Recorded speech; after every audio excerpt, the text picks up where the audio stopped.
semuanya, welcome back again with me Astrid. Tentunya di mana?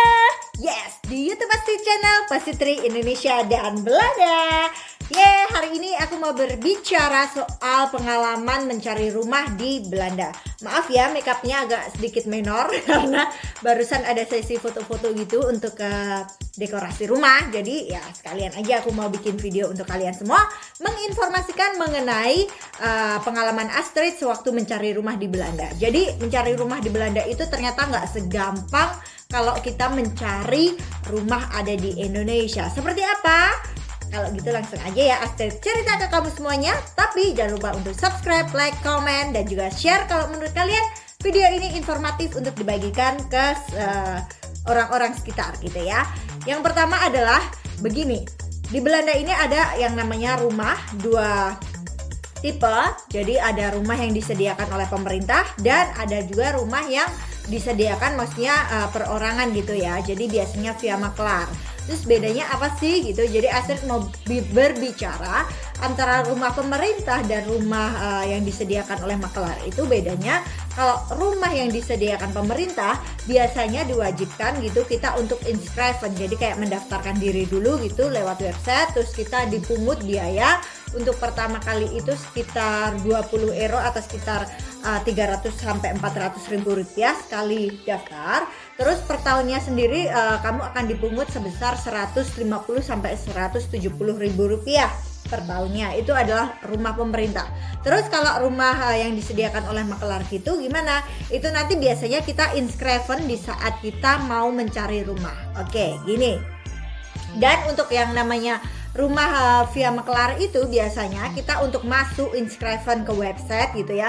Misalnya katakanlah si maklar A gitu ya. Untuk masuk mencari-cari gitu, kita mau cari-cari atau kita mau cari rumah sewa gitu atau mau cari rumah yang mau kita beli gitu di maklar itu, kita harus daftarkan diri dulu. Biasanya setiap kita mendaftar mau lihat-lihat rumah yang ada di situ, terus kita mau bereaksi, misalnya mau tanya nih, hanya tanya aja, ini available enggak sih rumah ini untuk disewa gitu, bisa nggak kita interest untuk namanya apa melihat gitu ya sebelum kita sewa. Itu untuk kamu daftar aja untuk ngeliat websitenya gitu ya.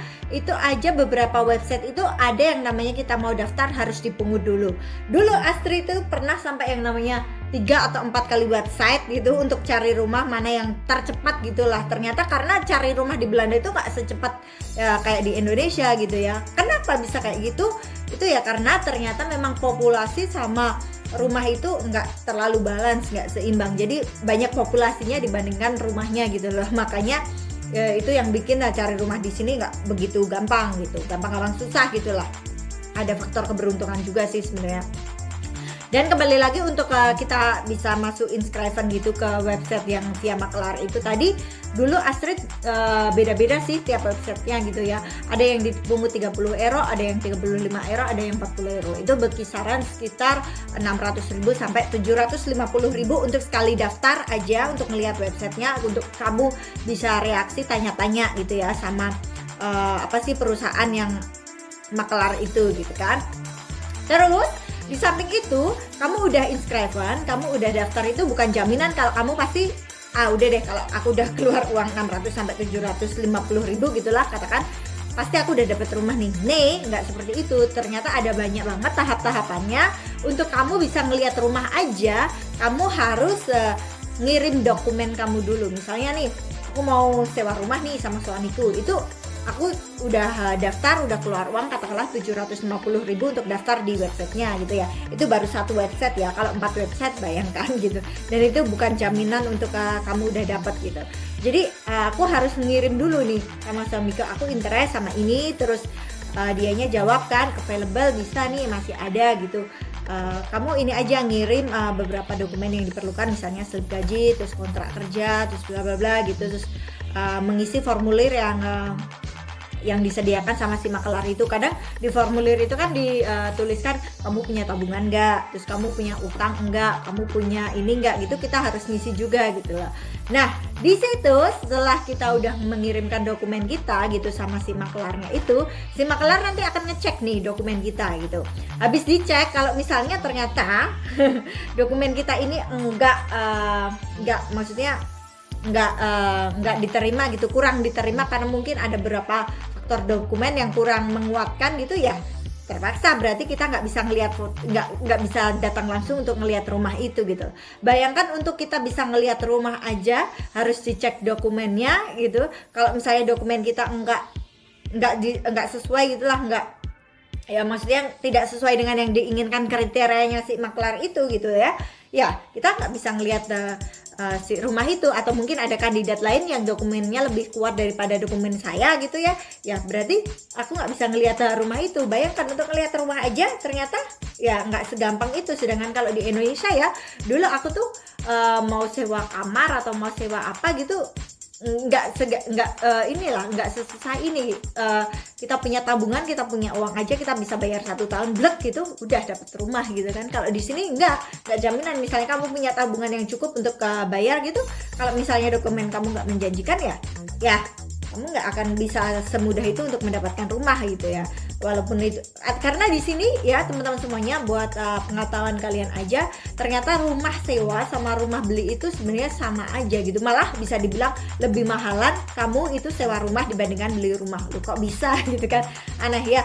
Memang karena kalau sewa rumah itu biasanya kan untuk semua perawatannya, kalau terjadi kerusakan dan lain sebagainya itu kan penanggung jawabnya si pemilik rumahnya. Kalau kita beli rumah sendiri kan kalau ada kerusakan dan lain sebagainya kan itu tanggung jawab kita sendiri. Jadi lebih kalau diperbandingkan antara beli rumah sama sewa rumah gitu malah lebih murah beli rumah gitu ya. Nanti akan aku bahas lagi deh masalah sewa sama beli rumah kayak apa gitu ya, nominalnya berapa dan sebagainya di vlog berikutnya. Oke, terus habis itu kalau misalnya ya aku bilang tadi dulu karena Astrid tuh ya cukup lah, maksudnya bukannya sombong atau apa gitu, punya sedikit lah tabungan yang bisa untuk bayar apa ya sewa rumah sekitar sekian bulan gitulah. Aku bilang, aku kan karena di situ kan ada beberapa formulir kan memang harus disediakan nih tabungan kita berapa, terus ada yang harus difotokan di rekeningnya tabungannya kita berapa, terus dikirim ke si makelar itu kan. Sebenarnya kan secara tabungan bisa, tapi ya ternyata secara dokumen waktu itu Astrid dokumennya nggak begitu kuat sama suami, dan mungkin ada kandidat lain yang dokumennya kuat ya, akhirnya ya Astrid nggak bisa ngelihat rumah itu gitu kan. Terus di sini sendiri teman-teman, ternyata gilanya lagi ya, rumah yang disediakan oleh pemerintah itu tadi aku bilang kan harus inscription alias daftar gitu kan. Dan itu kalau kita misalnya daftar itu tuh nggak langsung yang namanya kamu sekarang daftar terus kamu cari rumah terus kamu dapet gitu loh. Bedanya apa sih lagi antara rumah pemerintah sama rumah maklar? Kalau rumah pemerintah itu memang agak sedikit lebih murah dibandingkan dengan rumah yang disediakan maklar. Tapi nggak beda-bedanya mungkin bisa Astrid bilang sekitar 3 juta, 2.500.000 seperti itulah bedanya ya. Nggak terlalu jauh banget sih sebenarnya. Kalau untuk hitungan orang Belanda gitu ya. Kalau untuk kita orang Indonesia uang segitu ya gede banget gitu kan. Terus rumah pemerintah sendiri itu ternyata kalau kita misalnya udah inscription gitu, terus aku pingin rumah itu gitu kan, dulu pernah Astrid gitu, ternyata nggak segampang itu. Kita udah bayar, udah daftar gitu, terus kita pengen rumah ini, terus kita langsung dapat, enggak. Jadi ternyata rumah pemerintah itu banyak banget orang-orang Belanda yang udah mengantri untuk mendapatkannya. Gilanya lagi ternyata untuk mengantri itu ya butuh bertahun-tahun kamu untuk mendapatkan rumah itu. Jadi dari beberapa teman-teman Astrid yang mendapatkan rumah pemerintah ini ya, ada yang 3 tahun gitu dia baru dapat, ngantri gitu ya di websitenya pemerintah itu. Terus ada juga yang tercatat sampai 7 tahun baru dapat gitu. Tergantung dari wilayah mana yang ingin kita sewa itu kan, tergantung banyaknya minat gitu ya. Mungkin kalau yang 3 tahun itu di kota tersebut atau di desa tersebut nggak terlalu banyak orang yang minat untuk menyewa di daerah tersebut, mungkin lebih ngantrinya nggak sejauh sampai 7 tahun gitu. Tapi sebatas sampai saat ini Astrid berbicara dengan teman-teman Astrid yang ada di sini gitu, mereka ada yang sampai 7 tahun yang paling lama gitu untuk mendapatkan rumah sewa pemerintah gitu. Gila nggak sih ya? Ternyata ya setelah Astrid tinggal beberapa tahun, ya belum beberapa tahun sih, baru 1,5 tahun di sini, banyak banget hal-hal yang mencengangkan, informasi yang mungkin bisa dibilang agak gila gitu, nggak percaya tapi memang harus percaya gitu ya. Ini yang boleh Astrid bagikan ke kalian semua, barangkali kalau mungkin kalian suatu saat nih pingin ke Belanda, terus pingin atau sekolah atau dan lain sebagainya. Ini berlaku untuk semuanya ya. Jadi mau kamu cari rumah kos, kamu mau cari rumah biasa via pemerintah, atau kamu mau cari kamar aja, atau kamu mau yang namanya sewa untuk rumah dari maklar, itu sama, semuanya butuh waktu, semuanya enggak gampang. Jadi harus benar-benar diperhatikan banget kalau misalnya kalian mau tinggal di Belanda gitu ya. Paling enggak harus punya rumah sendiri gitulah ya. Oke, yang lainnya lagi ternyata untuk tadi aku bilang untuk via pemerintah tadi itu, yang rumah pemerintah itu, Astrid dulu pernah juga pengalaman. Jadi waktu itu reaksi, kayak komen gitulah ya, bertanya gitu, satu rumah gitu untuk via pemerintah itu satu rumah aja itu yang ngantri kandidatnya gila lagi. Selain ngantrinya bisa sampai 7 tahun gitu, kamu baru kemungkinan bisa dapat rumahnya. Terus gilanya lagi bahwa rumah via pemerintah ini yang ngantri untuk satu rumah gitu aja bisa sampai 1.000 kandidat. Gila gak sih? Jadi kalian bisa bayangkan kan, ternyata ya memang rumah di sini itu banyak orang yang pingin dapat rumah, tapi ternyata ngantrinya banyak. Jadi orang yang bisa dapat rumah di sini itu adalah orang yang sangat-sangat beruntung. Termasuk Astrid bisa dapat rumah ini. Sebenarnya Astrid itu ya bisa dibilang fortuna gitulah ya, agak sedikit beruntung, ya bukan sedikit sih, beruntung karena ada teman yang membantu, yang akhirnya Astrid bisa dapat rumah ini cepet. Kurang lebih Astrid tinggal 1 tahun deh di sini, 1 tahun lebih dikit, berapa bulan gitu dapat rumah ini gitu. Seneng lah pokoknya. Jadi ya untuk pemerintah sendiri satu rumah itu bisa ngantri sampai 1.000 kandidat gitu ya. Untuk rumah via maklar itu aja dia bisa ngantri sampai 100 kandidat. Astrid bisa bilang kayak gini karena Astrid udah nyoba dua-duanya, cari rumah sewa via pemerintah, cari rumah sewa via maklar, ataupun cari kamar gitu. Waktu dulu saking susahnya, ya udah yang penting itu prinsipnya Astrid keluar dulu deh dari mertua, mau itu tinggal di kamar pun juga nggak apa-apa dulu deh, kamar sepetak sambil nunggu dokumen Astrid sama suami itu bener-bener bagus, bisa diterima sama yang namanya maklar atau via maklar gitu ya. Karena yang paling cepat itu sebenarnya via maklar. Kalau via pemerintah kayaknya udah nggak mungkin banget, karena harus nunggu bertahun-tahun baru dapat rumah kan gitu.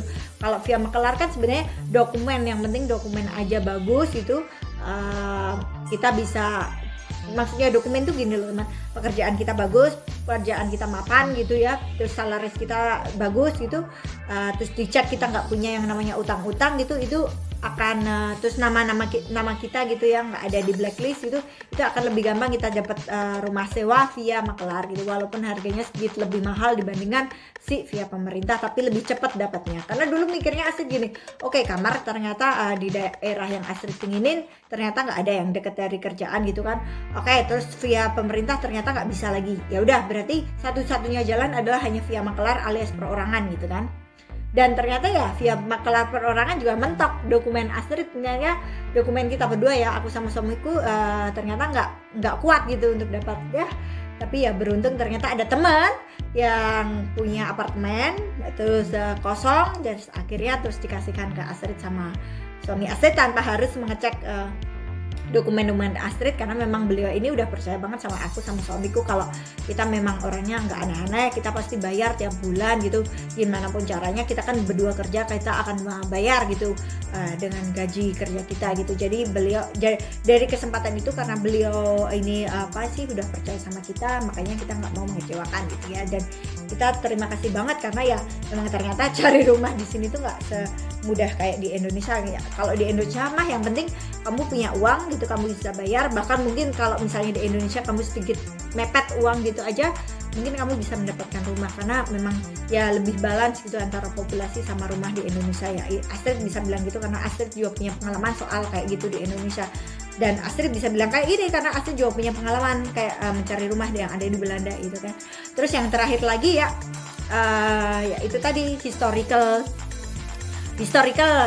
misalnya kita pernah sewa rumah gitu ya, itu juga jadi jadi apa sih, kunci, kayak jadi dukungan gitu loh, kunci dukungan juga sih kalau kita mau sewa rumah. Karena kan kalau misalnya orang udah pernah sewa rumah kan biasanya kadang kalau kita mau sewa rumah gitu kan, di sini kan juga ditanyain tuh kayak kriterianya, kamu pernah sewa rumah nggak gitu. Kalau pernah sewa rumah kan diminta apa, kayak surat pernyataan dari si pemilik rumah itu gitu. Dari surat pernyataan itu kan nanti kelihatan ternyata kita tuh orangnya bayarnya kontrak rumah itu mundur-mundur enggak, on time enggak. Terus dari situ juga kan kelihatan, terus data-data kita kayak gitu. Nanti kita pernah punya utang, misalnya apa ya, misalnya kayak kamu sewa rumah di sini ternyata kamu nggak bayar terus kabur, terus cari rumah yang lain kamu nggak bayar terus kabur, itu kan nanti kelihatan dari di situ kan. Orang kalau mau misalnya nerima kita buat sewa rumahnya kan juga pikir-pikir lagi. Dan ternyata sewa rumah di sini tuh ada beberapa makelar gitu ya, Astrid bilangnya